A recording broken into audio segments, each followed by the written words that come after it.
Paris ഒളിമ്പിക്സിൽ പാട്ട് നിർത്തി മടങ്ങുന്നവരിൽ PR ശ്രീജേഷ് വ്യത്യസ്തരാണ്.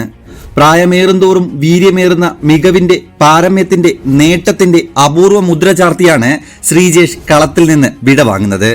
ഒരു താരത്തിന് ലഭിക്കാവുന്നതിൽ വച്ച് ഏറ്റവും നല്ല വിട പറയൽ.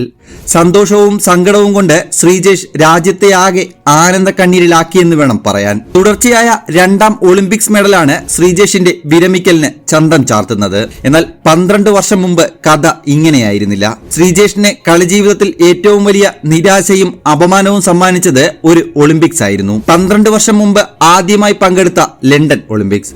അന്ന് ഒറ്റ കളി പോലും ജയിക്കാതെ അവസാന സ്ഥാനക്കാരായി ഇന്ത്യക്കും ശ്രീജേഷിനും മടങ്ങേണ്ടി വന്നു. 12 ടീമുകൾ മാത്രം പങ്കെടുത്തതുകൊണ്ട് ഇന്ത്യ 12ാം സ്ഥാനം നേടിയെന്നും 20 ടീം ഉണ്ടായിരുന്നെങ്കിൽ നമ്മൾ 20ാം സ്ഥാനത്തായിരുന്നേനെ എന്നുമുള്ള പരിഹാസം ടീമിനുമേൽ അശനീപാതമായി വീണുകൊണ്ടിരുന്നു. ആ അപമാനം ഹൃദയത്തിൽ ആഴത്തിലേറ്റൊരു മുറിവായി ശ്രീജേഷിന് മാറി. ഒരു ഒളിമ്പിക്സ് മെഡൽ നേടണമെന്ന ആഗ്രഹം ശ്രീജേഷിന്റെ വാശിയായി മാറിയതും അവിടെ നിന്നാണ്. ആ വാശിയിൽ വിരിഞ്ഞ 2ാം ഒളിമ്പിക്സ് മെഡലിലും മികവിന്റെ ഈ മലയാളി കയ്യൊപ്പ് പതിഞ്ഞിട്ടുണ്ട്. 2016 ഒളിമ്പിക്സിൽ ഉൾപ്പെടെ ഇടക്കാലത്ത് മാത്രമാണ് ശ്രീജേഷ് ടീമിനെ നയിച്ചിട്ടുള്ളത്.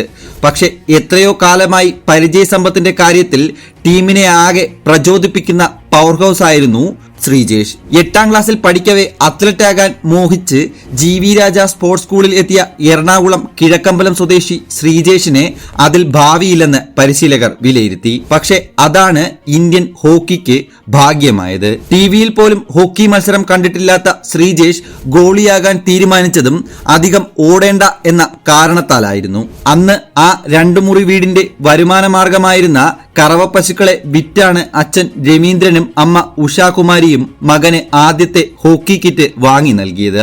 20ാം വയസ്സിൽ സാഫ് ഗെയിംസിലൂടെ ദേശീയ സീനിയർ ടീമിൽ ഇടം കണ്ടെത്തി. ഫൈനലിലെത്തിയെങ്കിലും പാകിസ്ഥാനോട് പരാജയപ്പെട്ടു. പക്ഷെ പിന്നീട് അതിന് മധുര പ്രതികാരം വീട്ടാൻ നേതൃത്വം നൽകിയതും ശ്രീജേഷ് തന്നെയാണ്. 2011 ഏഷ്യൻ ചാമ്പ്യൻസ് ട്രോഫിയിലും 2014 ഏഷ്യൻ ഗെയിംസിലും ഇന്ത്യ ചാമ്പ്യന്മാരായത് ഫൈനലിൽ പാകിസ്ഥാനെ കീഴടക്കിയാണ്. ഷൂട്ടൌട്ടിലേക്ക് നീണ്ട 2 ഫൈനലുകളിലും പാകിസ്ഥാൻ തകർന്നത് ഈ തകരാത്ത പ്രതിരോധ കോട്ടയുടെ മുന്നിലാണ്. 2016 ഇംഗ്ലണ്ടിൽ നടന്ന ലോക ചാമ്പ്യൻസ് ട്രോഫിയിലാണ് ക്യാപ്റ്റൻ സ്ഥാനം ശ്രീജേഷിലേക്ക് എത്തുന്നത്. അന്ന് ചാമ്പ്യൻഷിപ്പിന്റെ ചരിത്രത്തിൽ ആദ്യമായി ഇന്ത്യ വെള്ളി നേടി. 40 വർഷത്തെ ഇടവേളയ്ക്ക് ശേഷം 2021 ഒളിമ്പിക്സിലെ സ്വപ്ന മെഡൽ.